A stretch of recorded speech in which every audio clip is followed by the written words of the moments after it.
It's with the top 4 on the all-time top 100. 25 years on FM. At 6:30, the palace on Diana Gate, the latest letters are fake. Newsbeat. Also, a claim that UN aid to Somalia is slow as a tortoise, 2 die in an air crash in Bournemouth, and a reprieve for the Swedish au pair told to go home because he's a man. I'm Brian Deacon.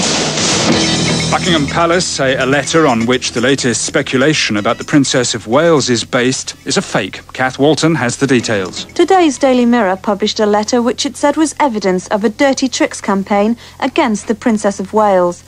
The letter, said to be from a top palace insider, claimed that she's enjoying playing the role of a martyred wife trapped inside a loveless marriage. This afternoon, the palace issued a statement saying the Daily Mirror letter was a fake. The statement also said that anyone with any nous could get hold of a sheet of paper with the palace letterhead. An Argentinian fighter pilot and his colleague have died after their plane crashed doing aero stunts at Herne Airport near Bournemouth. 1FM's Mark Sandell reports. The Pampa plane, the Argentinian Air Force's latest jet trainer, had completed 2 successful manoeuvres, where it climbed to 1,000 feet and dive-bombed before pulling out at the last minute. The third time, it went wrong. The engine seemed to cut out when it was at the top and it went down. And we all thought, it was going to pull up and it was going to pull up. And it just didn't. It just hit the ground.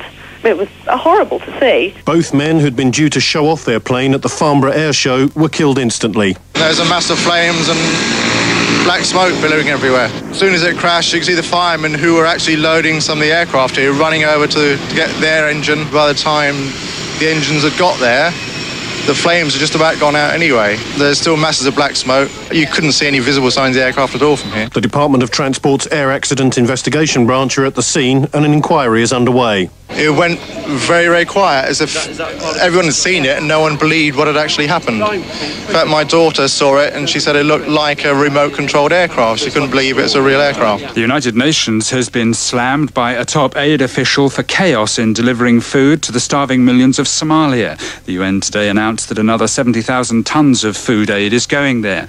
Mike Aronson, overseas director of Save the Children, has just come back from Somalia. We've been told all along that food was in the pipeline, and the problem has been the lack of a coordinated plan for getting the food distributed, which takes into account the very complicated political situation, the obviously horrendous lack of security, and the desperate humanitarian need. This has to be the responsibility of the United Nations, which has so far manifestly failed to deliver. He says the UN operation was as slow as a tortoise. He says big changes are vital. Somalia is but the latest in a long line of dismal failures, and we don't want it to happen again.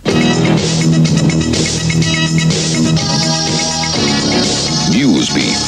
Still the best. A Swedish au pair due to be deported today because he's